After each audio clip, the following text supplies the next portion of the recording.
Boa noite, são 6 horas em ponto, estamos ao vivo de Vitória para todo o Espírito Santo. Nesse momento você vê imagens da reta do aeroporto em Vitória. No programa de hoje, no Link Espírito Santo, vamos falar sobre a 10ª edição da MEC Show, Feira do Setor Metal Mecânico, Petróleo e Gás, que começa amanhã na Serra. A feira atrai empresários de todo o Brasil e também do exterior para o Espírito Santo. Daqui a pouco vamos entrevistar um dos organizadores dessa feira, o empresário Durval Vieira de Freitas. Antes, vamos a outros destaques desta edição. 2 homens morrem atropelados na Rodovia do Sol, em Guarapari.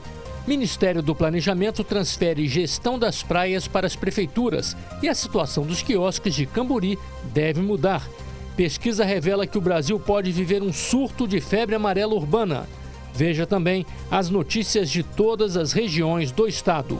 A partir de agora, no Link Espírito Santo.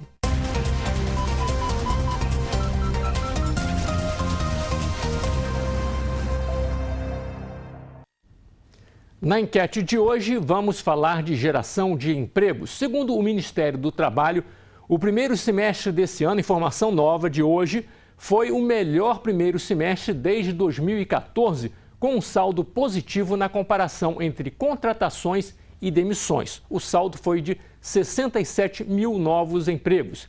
Queremos saber, você está confiante na retomada da economia e geração de empregos? Sim ou não? Vote no nosso portal, rsim.com.br/enquete. Mande também as suas opiniões, seus comentários. Conte algum caso, né, Emanuela? Alguém conhecido que conseguiu emprego. Isso aí. Pelo nosso WhatsApp, você pode participar diretamente, enviando suas perguntas, a sua opinião, através do número 992525007 e também usando a hashtag LinkES, né, de Link Espírito Santo, pelas redes sociais, pelo Facebook, Twitter e Instagram. Muito bem, estamos então esperando aí o seu comentário, a sua colaboração, porque o Link Espírito Santo é feito por todos nós. 2 pessoas morreram e uma criança ficou ferida em um acidente na Rodovia do Sol. Daimo Ramos de Souza, de 29 anos, e o padrasto Vitalino José Cardoso, de 39 anos, foram encontrar a mãe de Daimo em um ponto de ônibus próximo à Vila Velha. Quando andavam pela rodovia, foram atropelados por um carro. Eles morreram na hora.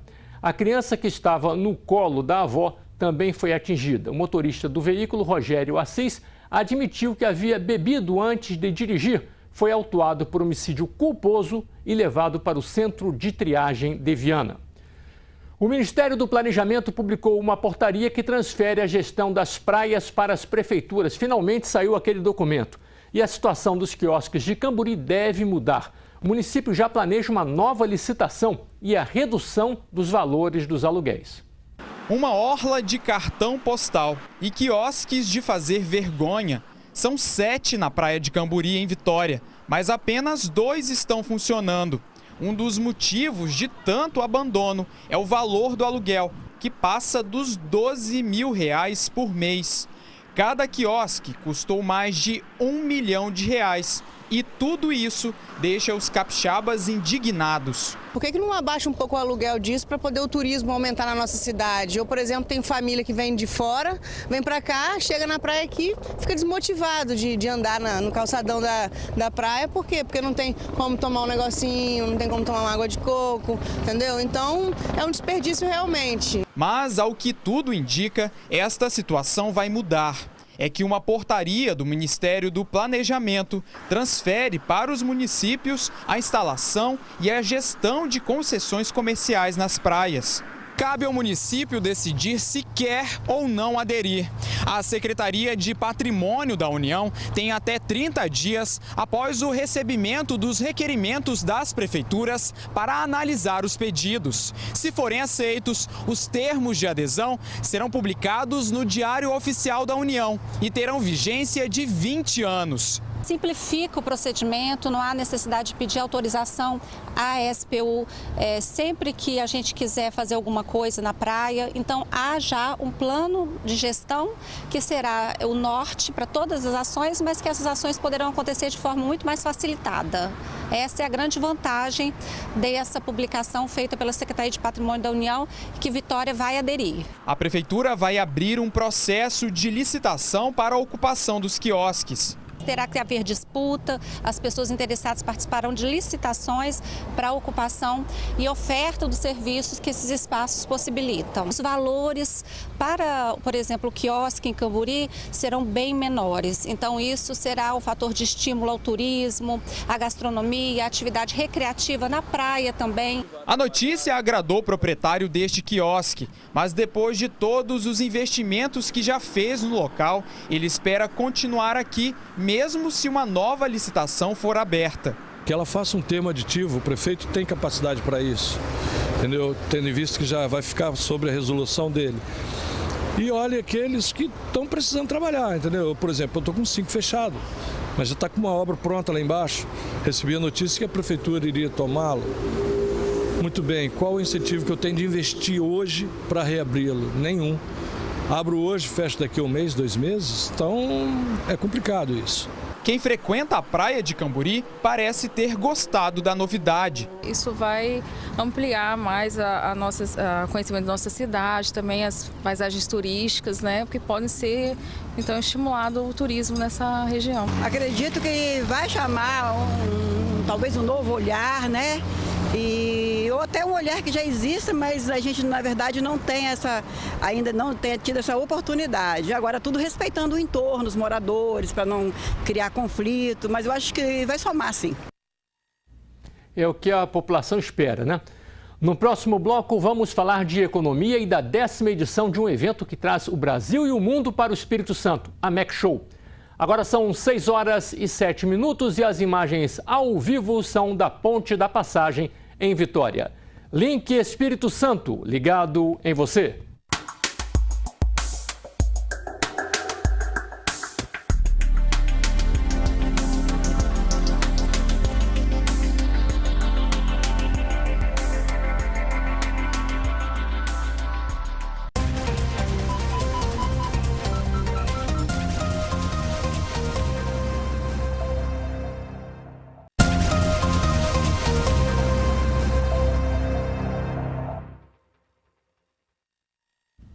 Já estamos de volta pela Record News e Rede Sim. Na enquete de hoje estamos falando da geração de empregos. Segundo o Ministério do Trabalho, o primeiro semestre desse ano foi o melhor desde 2014, com um saldo positivo na comparação entre contratações e demissões. O saldo foi de 67 mil novos empregos. Então a gente quer saber, você está confiante na retomada da economia e na geração de novos empregos? Sim ou não? Mande também o seu comentário aqui pra gente, vote pelo rsim.com.br. Mande um comentário para Emanuela Teixeira, do portal R-Sim, que já tem os primeiros números, né, Emanuela? Torinho, até agora 55% dos internautas acreditam sim na retomada da economia e 45% não acreditam. E o Brás de Novo Horizonte, na Serra, que sempre participa aqui com a gente, diz que não acredita na retomada da economia, pelo menos nesse momento. Ele acha que enquanto a instabilidade política continuar, dificilmente a economia vai melhorar. Isso aí, são uma certa divisão aí, mas as pessoas estão muito incrédulas ainda, né? Porque vê o clima político, né? Que de certa maneira aí afasta os investimentos na economia, mas enfim, quem não acredita quer acreditar, né? Quer acreditar que porque o que todo mundo quer é que a economia melhore e que gere realmente mais empregos. Mas a nossa enquete segue, você pode continuar votando e mandando a sua opinião. Nesse clima de retomada da economia, novos empregos, que é o que todos esperamos, o Espírito Santo recebe a partir de amanhã empresários de todo o Brasil e também do exterior interessados nas áreas de metal mecânica, petróleo e gás. É a 10ª edição da MEC Show, feira do setor, que é organizada pelo Sindifer e pelo CEDMEC, o Centro Capixaba de Desenvolvimento Metal Mecânico. E é com o presidente do CEDMEC, Durval Vieira de Freitas, que conversamos a partir de agora. Durval, seja bem-vindo aqui ao Link Espírito Santo, hein? Boa noite. Boa noite. Prazer estar aqui com você. Bem, a gente viu aí que o primeiro semestre do ano, né, foi positivo, né? não é um resultado assim, excepcional, mas de fato já dá uma boa sinalizada, né? É bom receber os empresários aí com uma notícia dessa? Sem dúvida alguma, uma notícia muito boa, que mostra que tá mudando o perfil da curva, né? O ponto de inflexão está se tornando positivo. Isso é importante, mas também não podia ser de outra forma. Nós já perdemos aí 13% de emprego, são 13 milhões, quase 14 milhões de desempregados. E se você compara um ano com o outro, não tem como piorar mais. E a gente nota que as pessoas precisam de comer, precisam de vestir, precisam de educar, precisam de ir à médica. Então a economia continua andando e a gente acredita, com essa estabilidade mínima política, que a tendência é uma melhora. Não vai ser rápida, né? Houve inclusive uma pesquisa dentro do mercado, ouvindo empresários, sobre a situação do presidente Temer, né? Então, o que foi constatado na análise dessa pesquisa é que o mercado não está preocupado com o presidente e acha que a economia pode retomar, independente de quem esteja na presidência do país, acha que a economia tem força suficiente para poder iniciar realmente uma retomada. Você concorda com isso ou acha que depende muito da política ainda? Eu acho que parcialmente, né? O Brasil precisa de grandes investimentos, principalmente na área de infraestrutura, que é uma área que fica sempre a cargo do governo, e o governo não tem condições de fazer esse investimento. Então ele precisa da confiança, da segurança política, jurídica, para os empresários investirem, principalmente dinheiro que existe, capital no exterior para vir para o Brasil. Agora, por outro lado, os setores que aqui estão, os setores privados, estão fazendo um esforço muito grande, investindo em tecnologia, em conhecimento, e há uma possível retomada de alguns negócios. Certo. Falando em investimento, em expectativa, está começando então a MEC Show, um grande evento, trazendo pessoas interessadas de todos os estados brasileiros e também do exterior, né? O que essas pessoas buscam aqui na MEC Show, aqui no Espírito Santo? O estado do Espírito Santo é o segundo maior produtor de petróleo e gás do país. É o terceiro maior produtor de aço. É o maior parque de pelotização, minério de ferro do mundo. Tem uma expertise muito grande na área de celulose. Temos um setor de granito muito forte também. É o terceiro item de pauta de exportação do Estado. Quer dizer, o nosso setor, o Estado, ele é muito forte nisso. E nós estamos trabalhando para mostrar que a importância da gente inovar e investir em educação e tecnologia. Nós somos só 0,5% da área territorial, 1,9% da população e 2,2% do PIB. E nós conseguimos, nós estamos na 10ª edição, criar essa marca da MEC Show, que agora se consolidando. Estamos trazendo aqui um seminário internacional, Petrosul. Nós estamos trazendo empresas do Canadá, da Colômbia e da Argentina. Estamos fazendo um encontro das redes Petro do Brasil, 8 redes Petro, que tem em diversos estados, virão para cá, vão se reunir amanhã pela manhã na Findes. São diversos eventos, né? Paralelos. São vários eventos paralelos, ocorrendo paralelo. Nós estamos com 3 auditórios, 3 ilhas trabalhando paralelamente com assuntos diversos. E também vão ter encontro de negócios, rodada de negócios com esses clientes internacionais e também clientes que estão vindo de outros. Está vindo uma comitiva de Minas Gerais, estamos com diversas atividades. Mas o que mais nos enche assim, de visão do futuro na MEC Show, Torinho, para esse ano, é a Ilha da Inovação. Nós estamos fazendo lá, você que sempre nos apoiou muito nessa área da inovação, estamos realizando esse ano o 5º Prêmio MEC Nova. Tivemos 28 trabalhos e vão estar sendo eleitos os melhores julgados no ato lá. Durante o evento, durante né? Que beleza, hein? Vai ser muito interessante. Vamos fazer um painel também sobre energia limpa. O que é isso? É energia solar, energia eólica, principalmente a solar. Vamos ter um debate sobre isso, trazendo o presidente da Associação Brasileira de Energia Solar.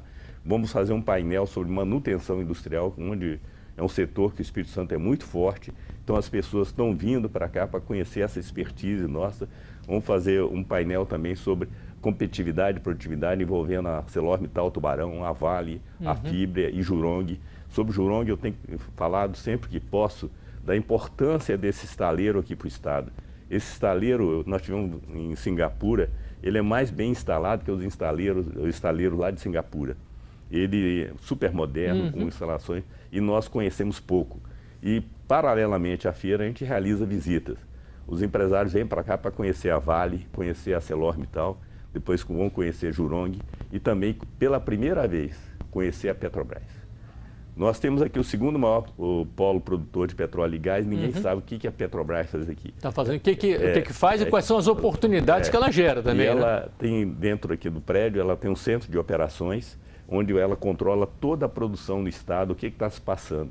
Pela primeira vez, nós conseguimos a Petrobras 2 visitas, para grupos de 12 pessoas fazerem essa visita lá e conhecerem. Durval, depois de todos esses escândalos aí da Lava Jato que mancharam muito a imagem da Petrobras e, de certa maneira, jogaram esse setor do petróleo e gás um pouco para baixo, você acha que está retomando, as oportunidades podem voltar a surgir em torno dessa cadeia produtiva aí? Sem dúvida alguma, a Petrobras vai investir só no Espírito Santo, entre 2017 e 2021, 32 bilhões de reais, sendo 29 bilhões em serviço. E 45% a mais do que no período anterior. Quer dizer, são muitas oportunidades que temos. Bem, só para a gente encerrar agora, a feira McShow está fazendo 10 anos, né? Você, nesse período aí, pegou períodos prósperos da economia brasileira, que era uma beleza, né? Fazer um evento desse num período próspero, e pegou a pior crise, né, da história recente do Brasil, né? Qual o segredo, então, para manter a feira de pé, independente dos humores da economia? Olha, nós temos aqui no estado uma união muito grande do empresariado. O setor metal mecânico, a construção civil, a construção pesada e a engenharia, nós somos muito unidos. E com isso dá muita força para a gente. E todos acreditando que investir em tecnologia e conhecimento é que traz resultado. Função disso, as empresas cresceram, investiram, trabalham no Brasil todo, algumas até no exterior, e que dá energia para a gente. E eles nos apoiam muito. Nós vamos estar amanhã homenageando aqueles expositores que estão nos 10 anos com a gente. Vamos estar homenageando os associados do Sindifé, que estão os 20 mais antigos. E vamos estar lançando também, quer dizer, você trata do antigo e trata do novo. Sim. E o CDMEC é voltado para a inovação. O primeiro diagnóstico de inovação de um setor no estado. Ah, que beleza. Tivemos o apoio aqui do IFES com a Facto e também do Sebrae na edição. Quer dizer, a gente começa a mostrar uma cara nova desse estado tão importante que é o Espírito Santo. E conseguimos muito apoio com isso. Bem, então de 18 amanhã a 21, né? A 20. A 20? Lá em Carapina, no pavilhão de eventos lá em Carapina. Das 15 às 21 horas. A entrada encerra às 20 horas. 10ª edição da McShow. Da McShow. Durval, obrigado e parabéns aí por mais essa edição da McShow aqui no Espírito Santo, pelo sucesso que esse evento está trazendo e por trazer tantas pessoas aqui para o Espírito Santo, ativando e animando a nossa economia. Eu é que agradeço estar aqui com você e parabenizo a Record News por um ambiente tão novo, inovador, inteligente de fazer esse trabalho. Muito obrigado, parabéns. Obrigado. No próximo bloco, vamos falar de uma pesquisa que revela o risco de um surto de febre amarela urbana no Brasil. Agora são 6h20 e as imagens ao vivo são da Avenida Fernando Ferrari, ali em frente à UFES. Link Espírito Santo ligado em você.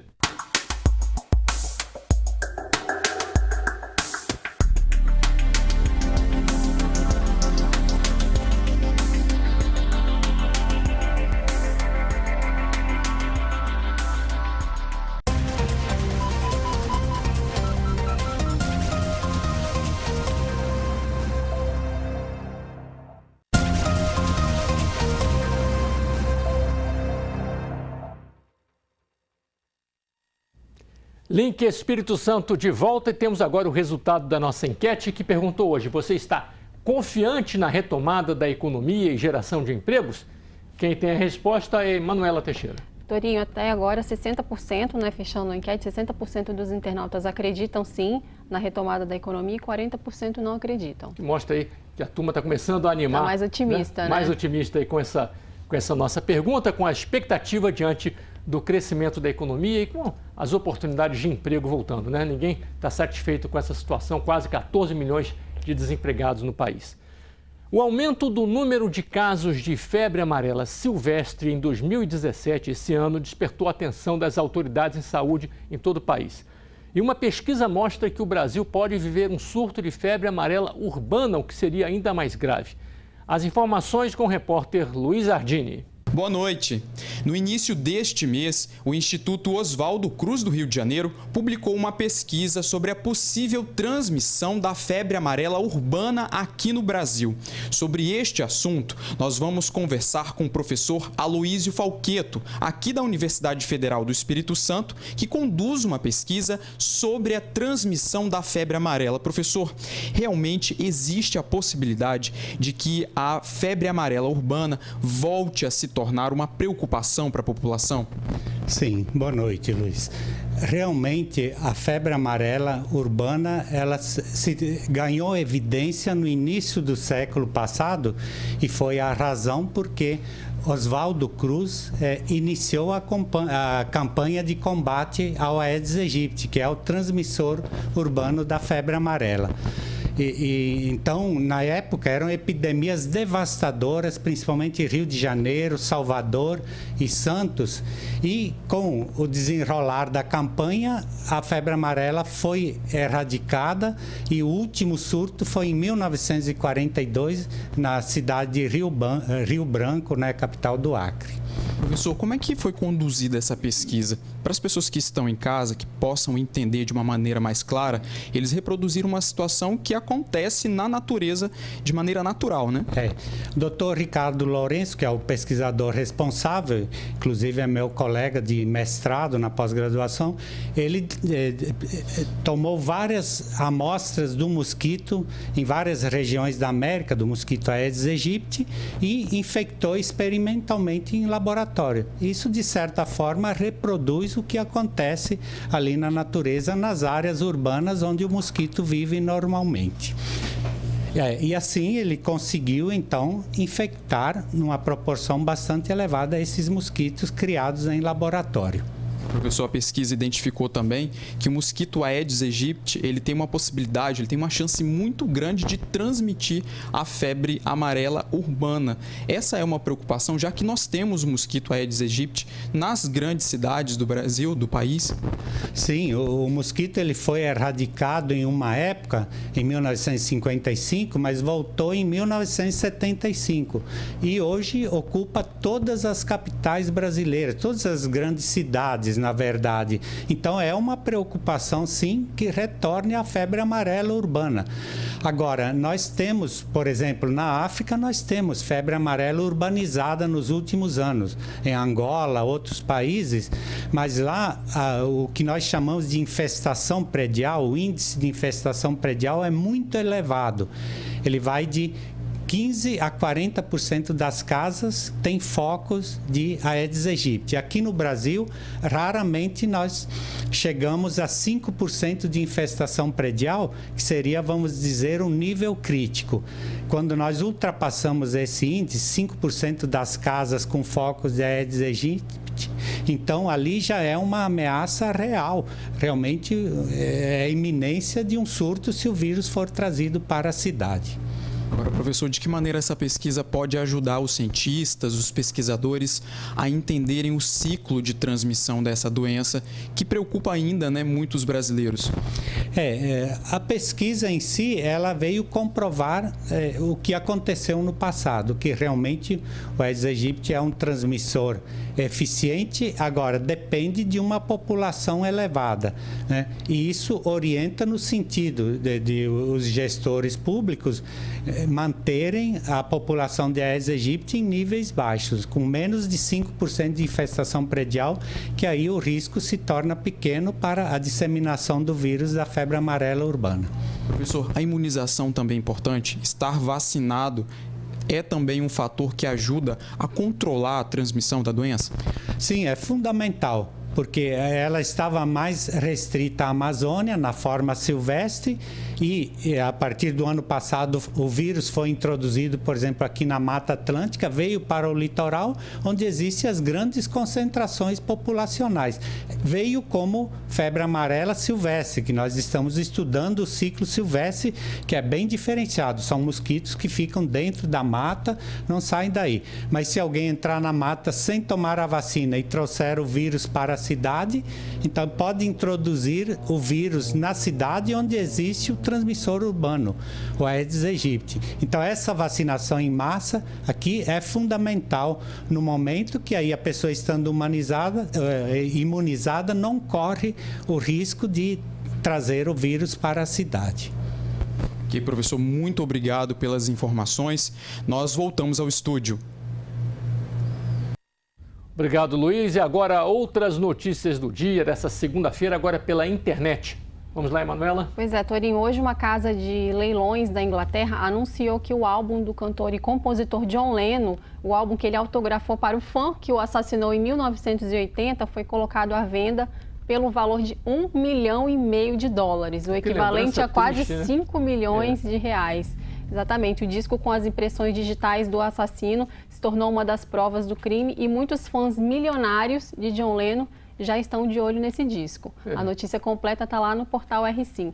E outra notícia também que é destaque é que neste final de semana aconteceu mais uma ação do programa Movimento Rua Coletiva, uma convivência melhor a cada esquina, realizado pelo Detran do Espírito Santo e pela Rede Sim de Comunicação, né? As atividades aconteceram durante o Festival de Inverno de Domingos Martins, na região serrana, e durante o sábado e o domingo as equipes educativas abordaram o público que participou dos shows e apresentações, conscientizando os condutores e pedestres sobre as práticas importantes para um trânsito seguro, né? Fotos e mais notícias lá no portal R5, você confere tudo. rsim.com.br, as informações estão todas lá. No próximo bloco, outras notícias do Espírito Santo. Agora são 6h29 e vamos ver imagens ao vivo ali da Praça do Papa, perto do acesso para a Terceira Ponte. Link Espírito Santo, ligado em você.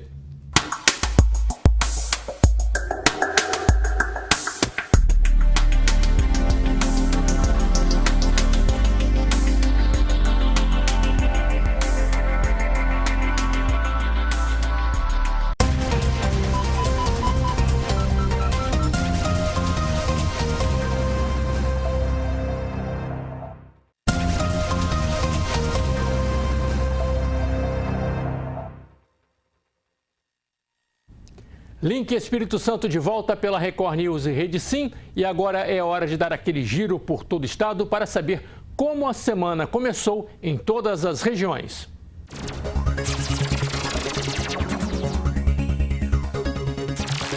Aqui em Aracruz, vamos conversar agora com o Luiz Cordeiro. Ele é vice-presidente da Associação Vidas de Aracruz.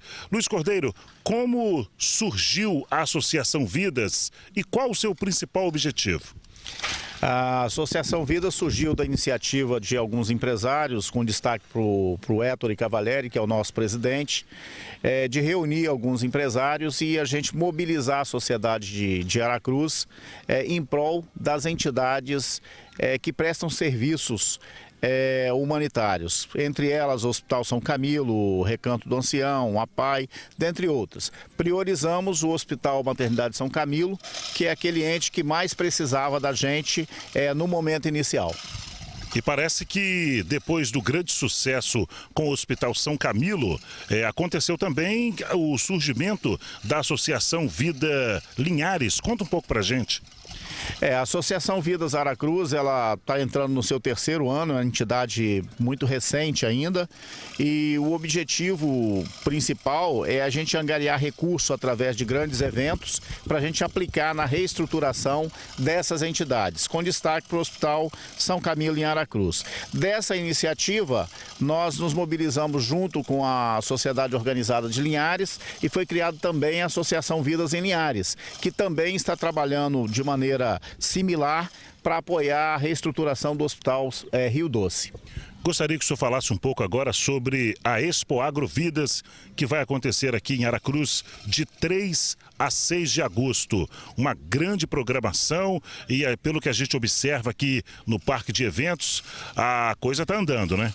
Está andando sim, a Expo Agrovidas é um dos grandes eventos realizados pela Associação Vidas. Nós estamos na 3ª edição, feita em parceria com a Prefeitura Municipal de Aracruz. Nós queremos agradecer aí ao Executivo Municipal que tem nos apoiado, cedido esse parque para a gente fazer, quem sabe, o maior evento beneficente do Espírito Santo e quem sabe um dos maiores do Brasil. E fala um pouco sobre as atrações da Expo Agrovidas. Então, a Expo Agrovidas deste ano ela está recheada de grandes eventos, grandes atrações. Nós vamos ter aqui no dia 3, na abertura, vamos ter o Matheus e Cauã no palco principal. Vamos ter no Camarote Grill o Nego do Borel. Vamos ter na quarta-feira a Solange no palco principal. E vamos ter o DJ no Camarote Open Grill. O Camarote Open Grill, para quem veio na edição passada, é uma das grandes atrações. Nós inovamos, fizemos um camarote bastante diferenciado, onde além de boa música, o espectador ele ainda pode apreciar aqui um diferencial muito grande, que é o serviço completo de churrasco, feito da melhor forma, como nunca se viu no Brasil. É propriedade da Expo Agrovidas, o Camarote Grill. E teremos ainda Chitãozinho e Chororó. Então, nós temos ainda atrações no dia 5, né? Que é no sábado, o grande show, que é o clássico, né, do Chitãozinho e Chororó com o Bruno e Marrone. Então, este é acompanhado de uma grande orquestra. Então, nós teremos aqui um grande show que está sendo aí vendido e bastante assistido em nível nacional. Nós estaremos trazendo aqui em primeira mão para os nossos espectadores e colaboradores de Aracruz, porque a sociedade aracruzense da região são os grandes colaboradores desse projeto de restauração do nosso Hospital Maternidade São Camilo. Agora, Luiz Cordeiro, teremos também alguns shows que terão entrada franca. Quais são esses shows? Então, nós temos shows com entrada franca na quinta-feira. Na abertura, que é o Matheus e Cauã. Então está aberto a toda a sociedade aracruzense e da região para vir aqui participar conosco. Esse show não terá cobrança de ingresso, tá certo? E teremos também os shows gospel e o show católico, para que as pessoas também das diversas religiões possam vir aqui e prestigiar também o evento com entrada franca.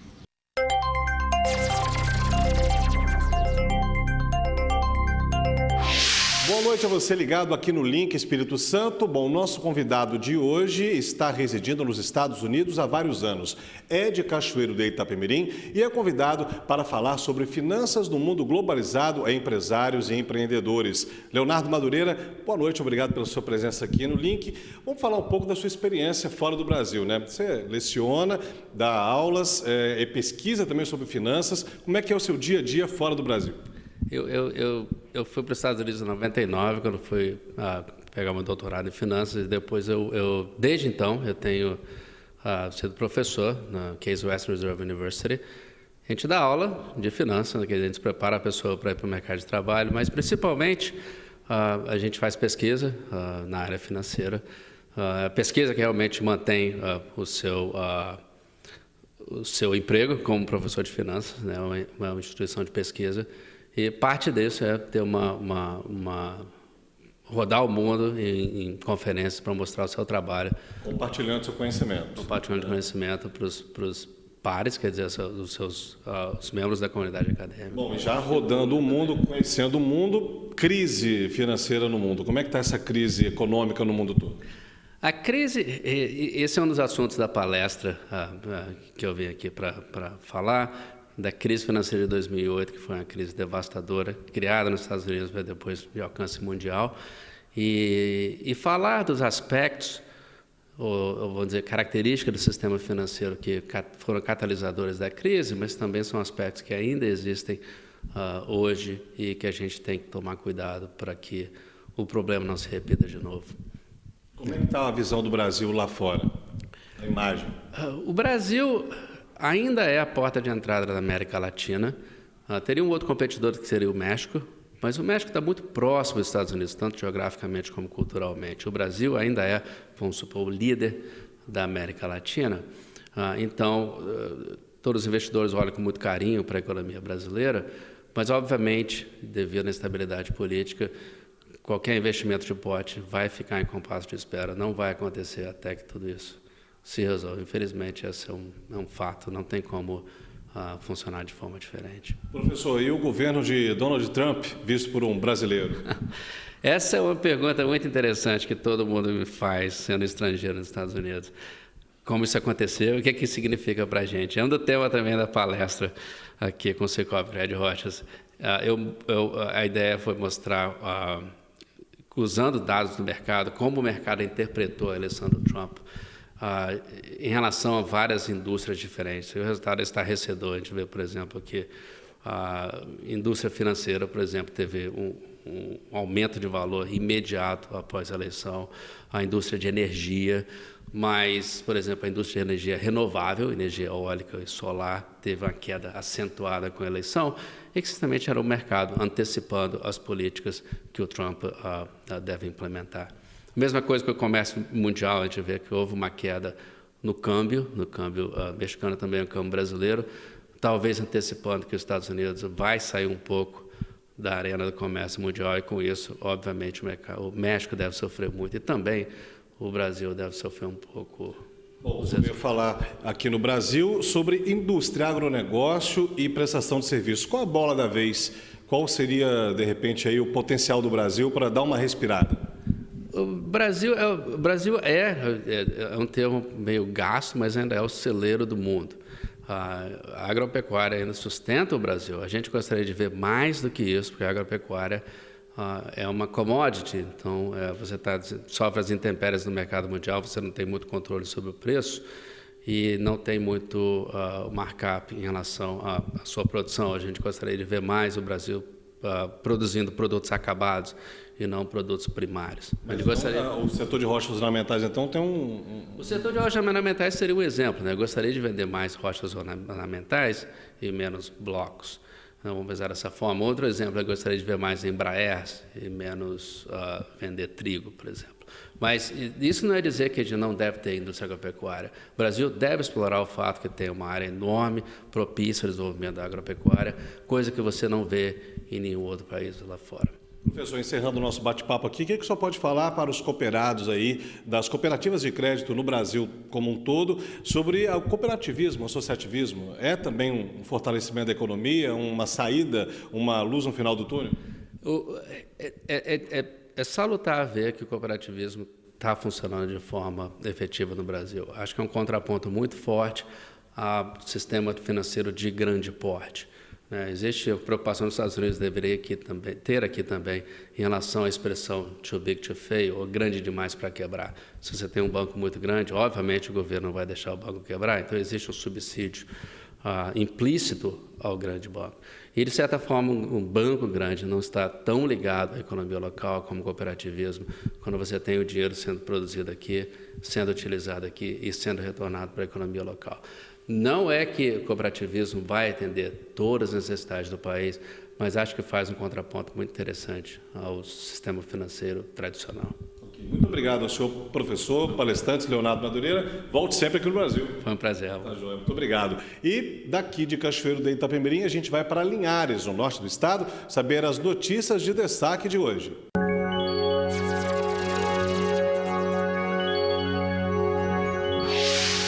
Uma equipe do Pronto Atendimento em Saúde de Soretama foi afastada das funções depois que um vídeo polêmico começou a circular nas redes sociais. Enquanto o idoso gemia de dor esperando transferência para um hospital aqui de Linhares, o diretor e funcionários do PA de Soretama faziam fotos na recepção da unidade. O vídeo feito pela filha do idoso mostra João Alves, de 63 anos, ofegante numa maca na recepção do Pronto Atendimento de Soretama, à espera de transferência para um hospital de Linhares. Incomodada com a atitude do diretor do PA e de funcionários que faziam fotos enquanto o pai dela gemia de dor aguardando a ambulância, a filha do idoso chegou a discutir com a equipe. É que eu tô falando, meu pai tá ruim aqui, vocês estão tirando foto. Ele tá precisando ser atendido, já desceu lá embaixo. Tá aqui, raio-x aqui pra olhar. Saiu e tá aqui. E o que vendo? Não, meu filho tá tirando foto. Que lindo, né? Que papel mais lindo. Isso aqui é um PA, meu filho. Isso aqui você tem que ver a saúde dele. Entendeu? Eu não tô vendo nada desse jeito. Ele tem que descer pra emergência pra baixo. Ele tá ruim, meu filho. Doente, você não espera não, porque não é seu pai. Porque não é seu pai, porque não é família sua. Porque se for família sua, você não estaria fazendo essa palhaçada aí, não. Enquanto ele ficou praticamente jogado em cima de uma maca no corredor, eles ficaram tirando foto, entre eles, funcionário, diretor e outros demais. E chegando ao HGL, o primeiro atendimento que os médicos de lá fizeram foram tentar reanimar a respiração dele, logo colocando ele no oxigênio, porque a respiração dele estava curta, estava quase parando. E aqui já estava assim, mas eles não fizeram isso.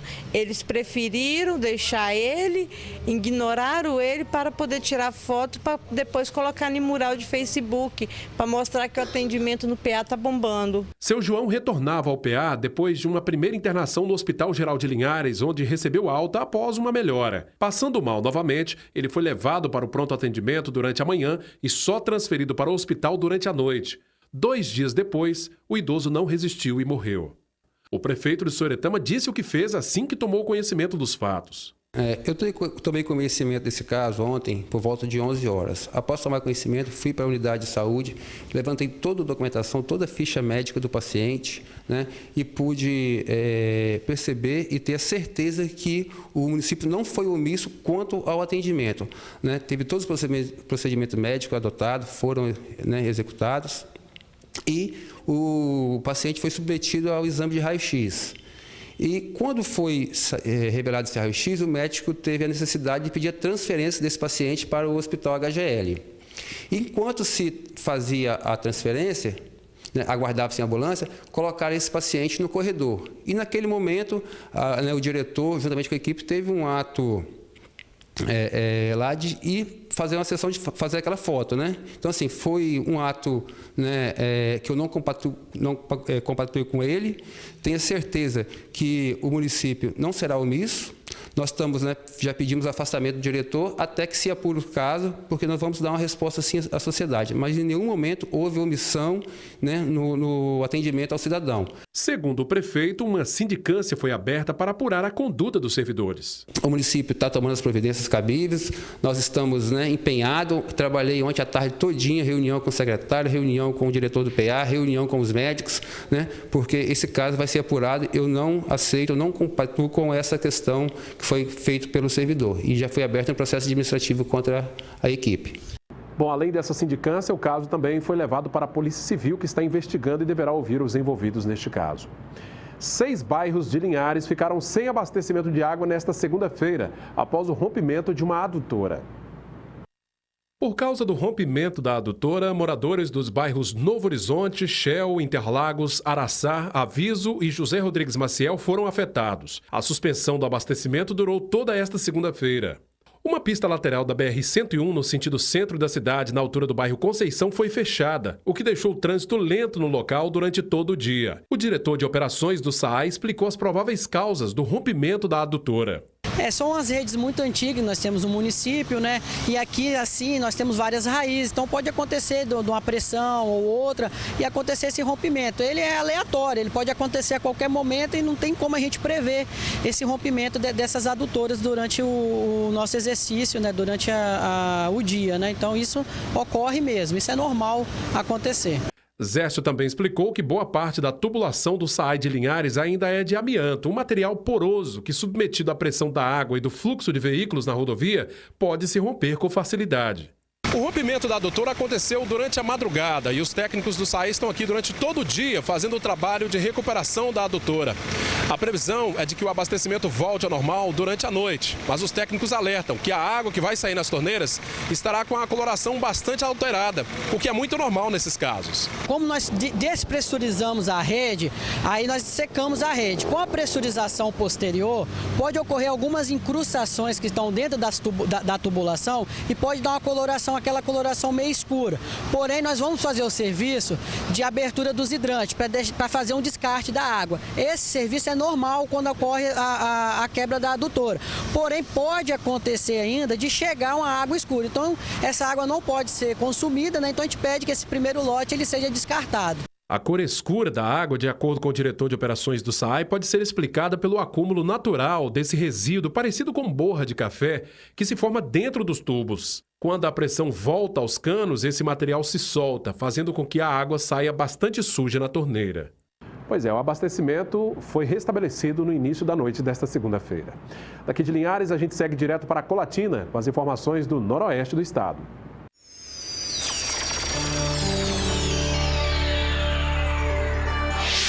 Olá, estamos chegando com as notícias aqui de Colatina, noroeste do Espírito Santo. E uma batida de carro deixou vítima fatal no bairro São Brás, aqui no município. O acidente aconteceu por volta das 11h30 da manhã do último sábado.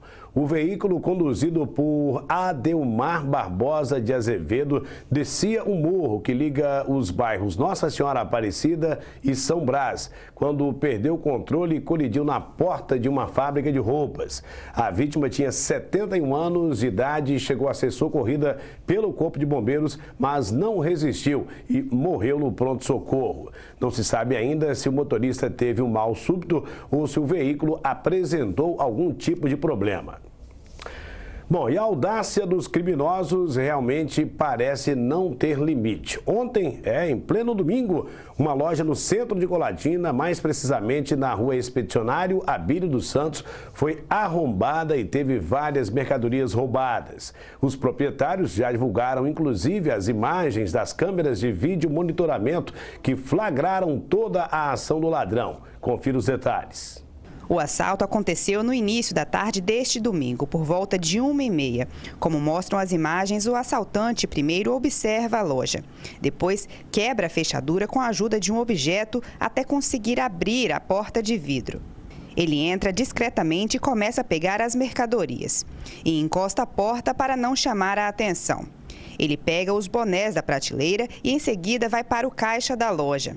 Na saída, rouba mais bonés, pega alguns óculos expostos e mais mercadorias. No fim, o ladrão sai caminhando normalmente. Toda a ação durou menos de 5 minutos. A dona da loja conta que foi avisada por clientes que passaram pelo local logo após o acontecido e perceberam que a porta da loja estava aberta. Muitos produtos foram levados, deixando prejuízo. Olha, roubaram 15 bonés, né? Roubaram 12 relógios, roubaram óculos de sol. Eu acredito que em torno aí de uns R$2.500 a R$3.000. A empresária fez o boletim de ocorrência e aguarda as investigações. Enquanto isso, ela reforça a segurança da loja. A gente hoje está cuidando, né, de reforçar a segurança ali na porta, reativar o alarme, né, que o alarme estava desligado. Então a gente vai reforçar toda a segurança. O sentimento que fica é o de revolta. Eu fico arrasada porque é fruto de um trabalho muito suado, né? A gente viaja essa estrada perigosa em busca de mercadoria para chegar e vir um bandido e te levar. Isso é revoltante. Se ao dia eles estão tendo essa petulância, imagine à noite como que vai ser, né? A Polícia Civil segue investigando o caso. Inclusive, se você tem alguma informação que possa ajudar através dessas imagens que você viu na reportagem, você pode ligar para o Disque Denúncia. O telefone é 181, você não precisa se identificar. De imediato, agora vamos para o extremo norte do Espírito Santo para saber o que está acontecendo lá em São Mateus e região.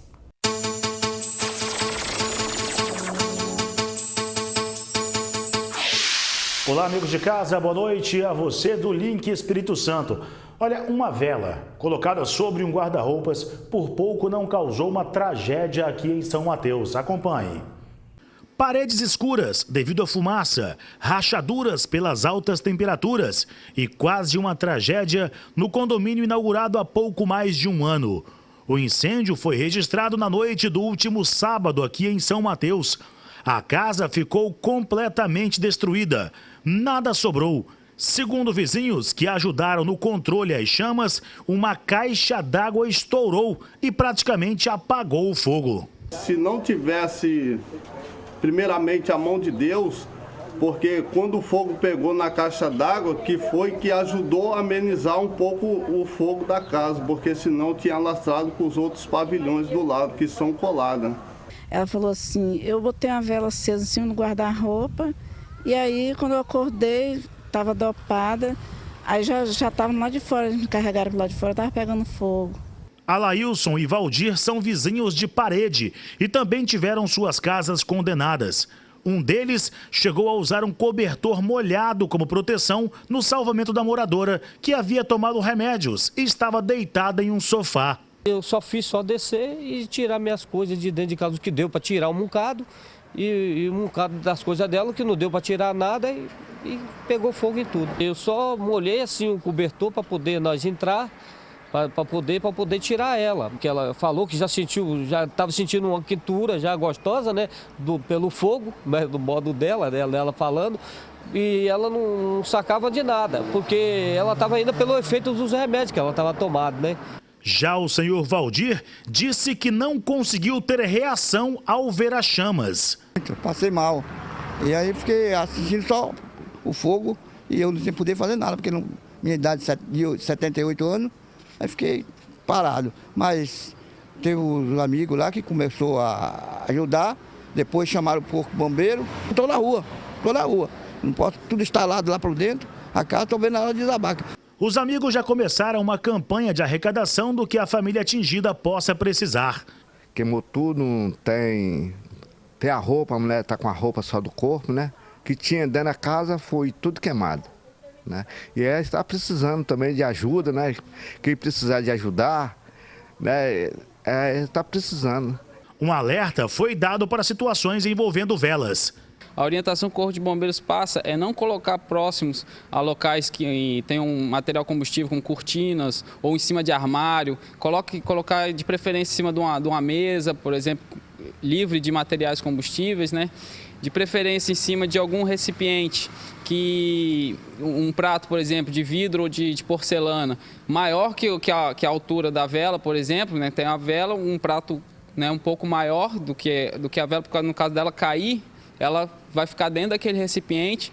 Se possível, colocar um pouco de água, né, para poder ela se apagar naturalmente, né? Com a água ali, ela já tomba e já apaga. Então, essa é a principal orientação, nunca colocar em copo de plástico, no material plástico, né, a vela. Sempre fixar ela pelo fundo, né, dar uma derretida e colocar ali no recipiente de vidro ou de porcelana. E se for vela de 7 dias, né, por causa de cultos religiosos, coisas do tipo, usar aquele outro recipiente que ele é comprido, assim, todo em vidro, né, e a vela ali dentro, que aí ela não tem perigo de estar passando essa chama para os materiais combustíveis. A família desta casa, que ficou mais destruída, foi encaminhada para a casa de parentes. Procuramos por eles, mas não conseguimos localizá-los. O laudo dos bombeiros deve ficar pronto nesta terça-feira. O fim de semana aqui em nossa região também foi de muitos assaltos. Nesta loja, houve até disparo de tiro, quando a funcionária tentou reagir ao imaginar que o revólver usado pelo suspeito poderia ser de brinquedo. O acusado fugiu por esta rua e não foi encontrado. Esta farmácia também foi assaltada por homens armados. Passageiros de um ônibus que seguia para Jaguaré também foi alvo de ladrões. O suspeito usou um cabo de uma escova de dentes para se fazer de armado. Ele foi localizado e preso. O comandante da Polícia Militar de São Mateus acredita em vários fatores para o crescimento dos roubos. Isso advém da questão da droga, da questão da crise, da inconsequência desses cada vez menor. O menor não tem discernimento do que é certo e errado, muitas vezes. E ainda com a utilização de drogas, acaba aumentando a saudácia, ainda tendo maior ainda saudácia para cometimento de crimes. Além desses assaltos que nós acabamos de mostrar, a polícia também registrou um encontro de cadáver no município de Jaguaré, onde a vítima tinha uma perfuração na cabeça e também teve o corpo incendiado, e um assassinato com tiros no município de Pedro Canário.